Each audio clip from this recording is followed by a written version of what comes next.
Bismillahirrahmanirrahim. Assalamualaikum warahmatullahi wabarakatuh. Para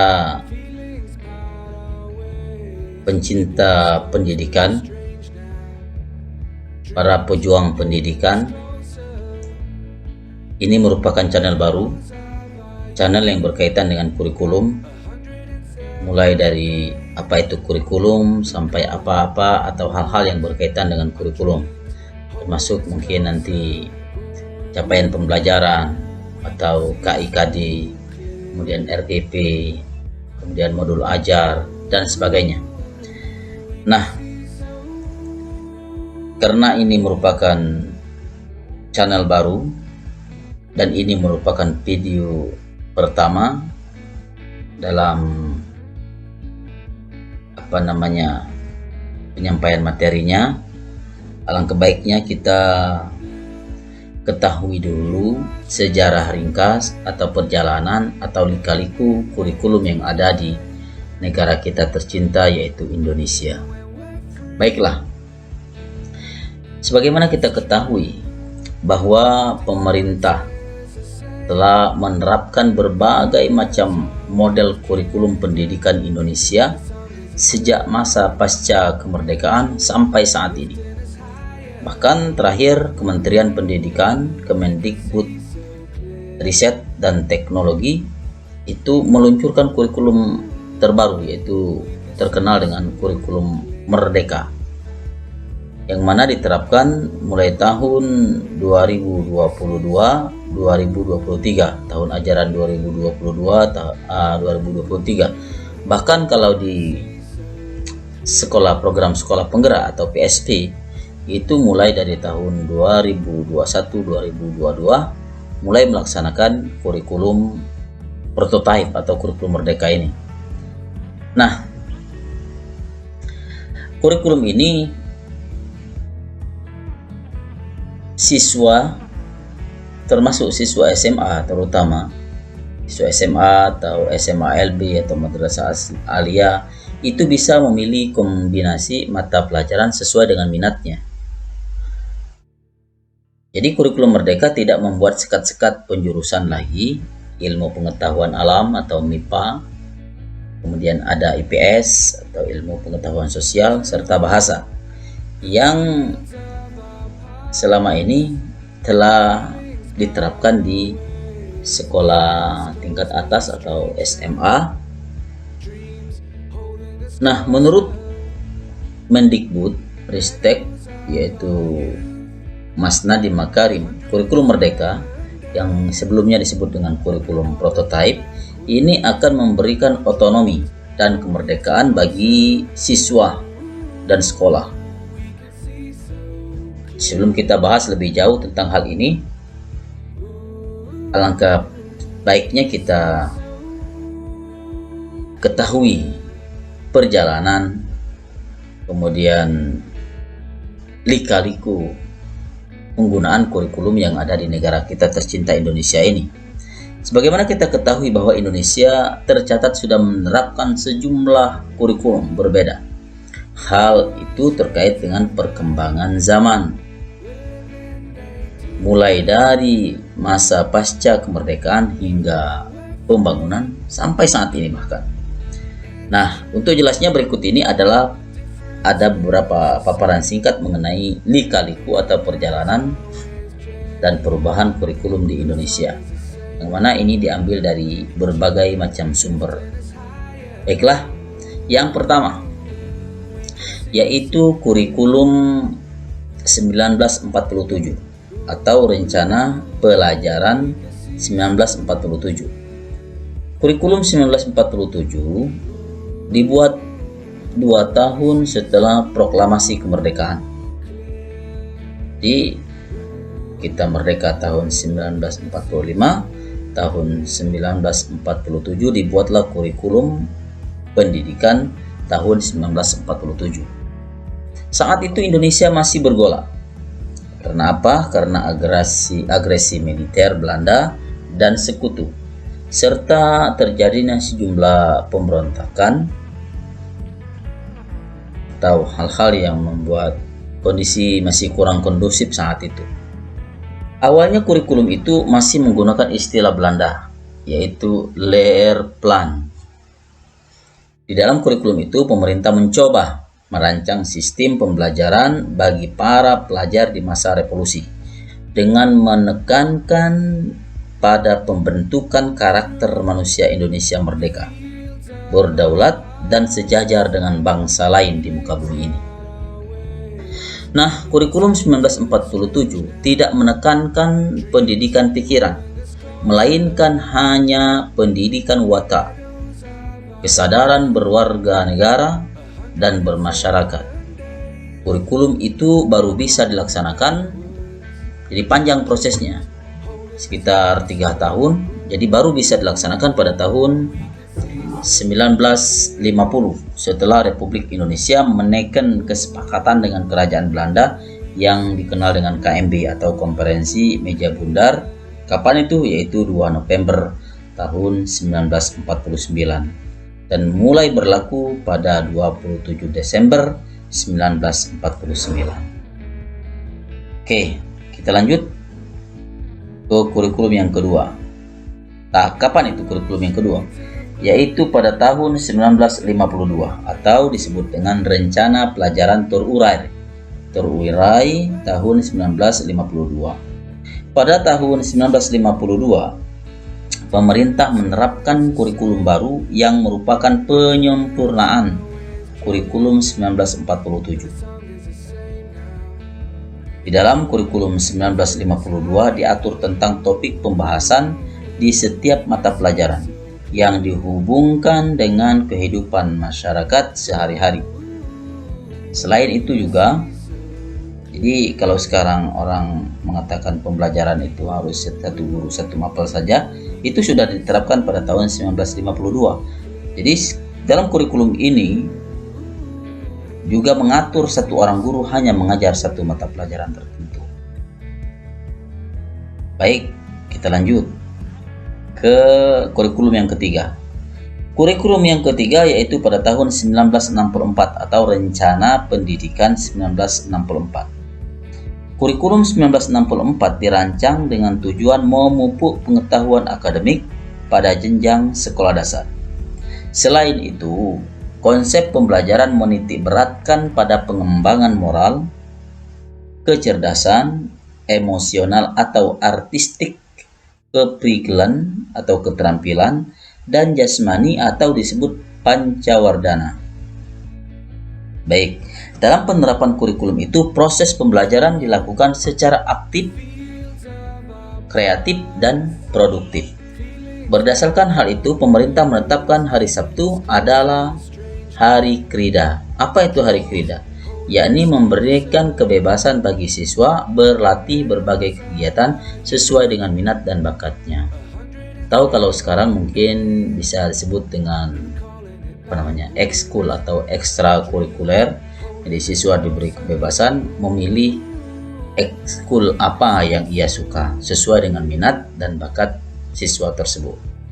Baik, sekarang kita lanjut ke kurikulum yang keempat.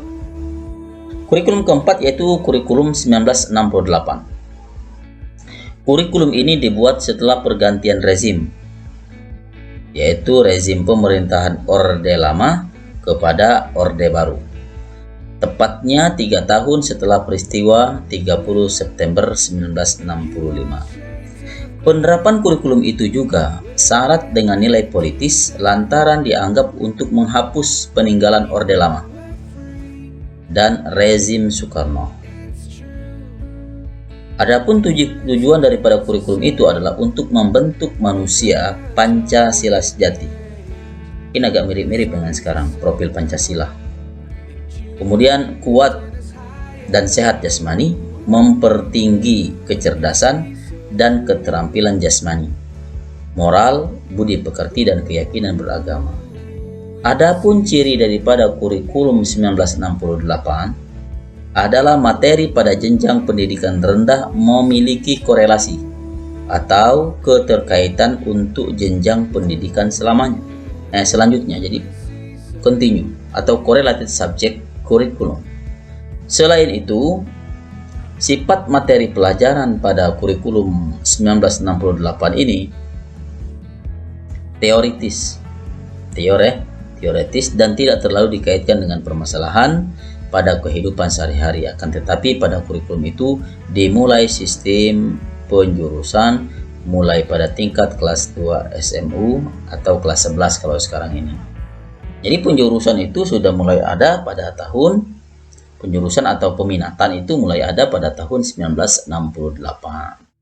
Baik, kita akan lanjut ke yang kelima, yaitu kurikulum 1975. Kurikulum itu diterapkan setelah program rencana pembangunan 5 tahun atau terkenal dengan istilah Repolita saat itu. Repolita tahap pertama berjalan di masa pemerintahan Orde Baru. Kurikulum itu menekankan pendidikan lebih efektif dan efisien akibat pengaruh konsep MBO atau Management by Objective. Di dalam kurikulum 1975, metode, materi, dan tujuan pengajaran dirinci dalam prosedur pengembangan sistem instruksional atau PPSI. Hal itu memunculkan istilah satuan pelajaran, yaitu rencana pelajaran setiap satuan bahasa. Penerapan kurikulum itu ramai dikritik oleh para guru karena mereka akhirnya terlalu sibuk menuliskan perincian dari setiap kegiatan pembelajaran. Pada kurikulum itu, nama pelajaran ilmu alam dan ilmu hayat diubah menjadi ilmu pengetahuan alam, sedangkan pelajaran ilmu aljabar dan ilmu ukur menjadi mata pelajaran matematika. Jadi kalau sekarang mungkin itu satuan pelajaran atau rencana pelajaran RP itu mulai ada. Kalau sekarang mungkin RPP atau modul ajar itu mulai ada sejak tahun 1975. Dan nama ilmu pengetahuan alam atau ilmu hayat dan ilmu alam itu dirubah menjadi IPA. Itu juga aljabar dan ilmu ukur dirubah menjadi matematika, yaitu pada tahun 1975. Baik, kita lanjut ke yang keenam, yaitu kurikulum 1984.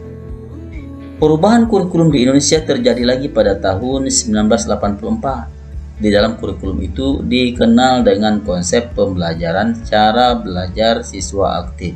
Jangan dipleset, kalau sekarang mungkin ada istilah apa yang saat itu yang terkenal populer, catat buku sampai habis itu. Catat buku sampai habis. Nah, tapi yang sebenarnya adalah cara belajar siswa aktif. Kurikulum 1984 dibuat karena kurikulum sebelumnya dinilai lambat dalam merespon kemajuan di kalangan masyarakat. Dalam kurikulum itu juga ditambahkan mata pelajaran pendidikan sejarah perjuangan bangsa atau PSPB. Selain itu, kurikulum 1984 juga membagi mata pelajaran siswa SMA menjadi program inti dan program pilihan sesuai minat dan bakat. Jadi apa yang terjadi sekarang ini sebenarnya sudah terjadi pada masa-masa sebelumnya, termasuk tentang pemilihan peminatan, pemilihan bakat, dan seterusnya.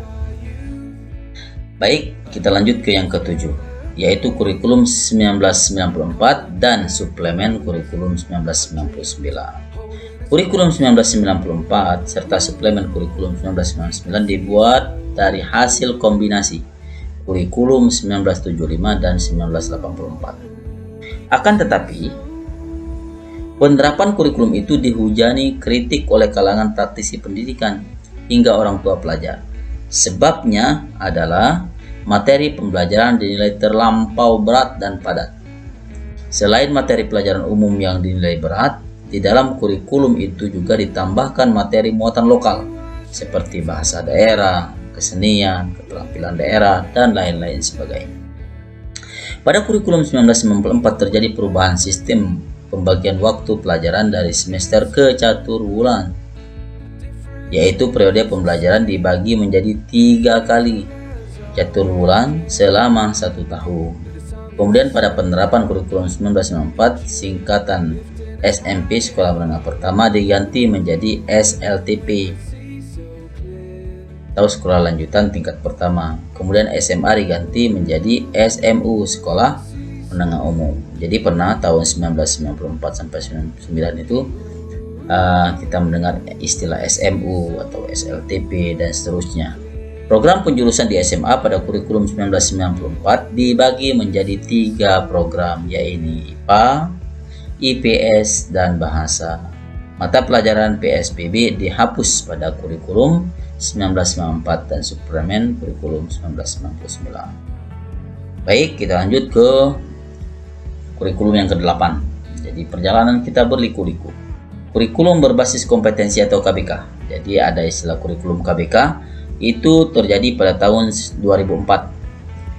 Pada tahun 2004, kurikulum di Indonesia kembali berganti menjadi KBK sebagai pengganti kurikulum 1994. Kurikulum itu menitik beratkan atau fokus pada kompetensi 3 unsur pokok, yaitu pemilihan kompetensi sesuai spesifikasi, indikator-indikator evaluasi untuk menentukan keberhasilan pencapaian kompetensi, dan pengembangan pembelajaran bagi peserta didik dan tenaga pengajar. Dengan kurikulum itu, sekolah diberi kewenangan menyusun dan mengembangkan komponen kurikulum sesuai dengan kondisi sekolah dan kebutuhan peserta didik, dari yang mulanya berbasis materi menjadi kompetensi. KBK atau kurikulum berbasis kompetensi mempunyai ciri yang menekankan pada ketercapaian kompetensi siswa baik secara individual maupun klasikal, berorientasi pada hasil belajar dan keberagaman. Lalu, kegiatan pembelajaran menggunakan pendekatan metode bervariasi. Pada kurikulum ini, peserta didik diharapkan mencari sumber pembelajaran lain yang memenuhi unsur edukasi dan tidak terlalu terpaku kepada guru sebagai sumber belajar. Pada kurikulum 2004, pemerintah kembali mengubah SLTP menjadi SMP dan SMU kembali lagi menjadi SMA. Baik, kemudian yang ke-9 yaitu kurikulum tingkat satuan pendidikan atau terkenal dengan istilah kurikulum KTSP, yaitu pada tahun 2006. Kurikulum itu diterapkan sejak pemberlakuan Undang-Undang Nomor 20 Tahun 2003 tentang Sistem Pendidikan Nasional yang kemudian dijabarkan dalam Peraturan Pemerintah Nomor 10 Tahun 2003. Meski kurikulum itu hampir sama dengan KBK 2004, tetapi prinsip penyusunannya menggunakan konsep desentralisasi pada sistem pendidikan. Pemerintah hanya menetapkan standar kompetensi dan standar dasar. Lalu, guru diminta mengembangkan silabus dan penilaian sesuai kondisi sekolah dan peserta didik di daerah masing-masing. Baik, kita lanjut yang ke-10 yaitu kurikulum 2013 yang saat ini masih berlangsung di sekolah-sekolah tertentu.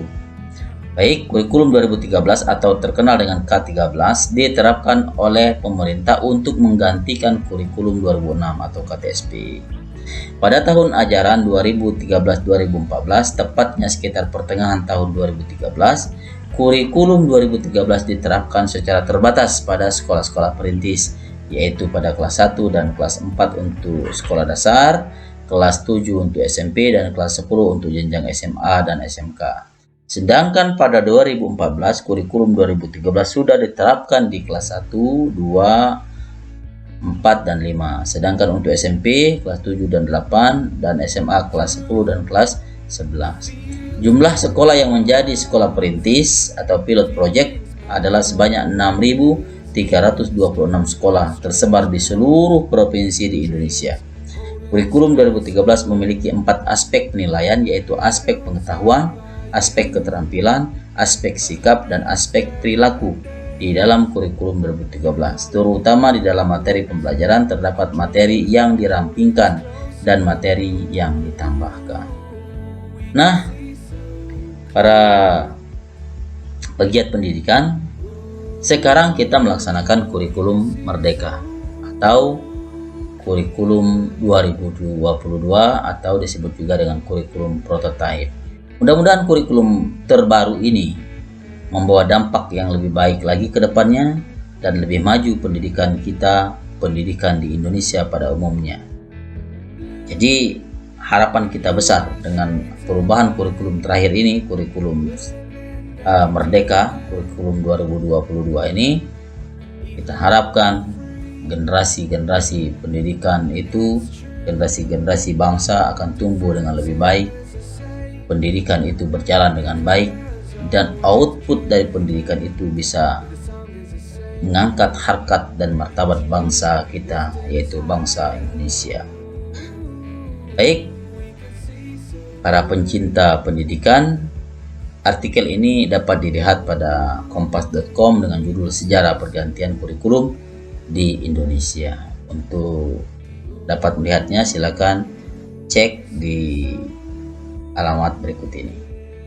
Baik, terima kasih atas segala perhatian. Mudah-mudahan sejarah atau lika-liku pendidikan ini bisa menambah wawasan kita, bisa menjadi pembelajaran bagi kita, pengalaman bagi kita untuk bisa menjalankan pendidikan ke depan, pendidikan Indonesia lebih baik, sehingga Indonesia menjadi negara terdepan karena output dari pendidikan yang ada di Indonesia.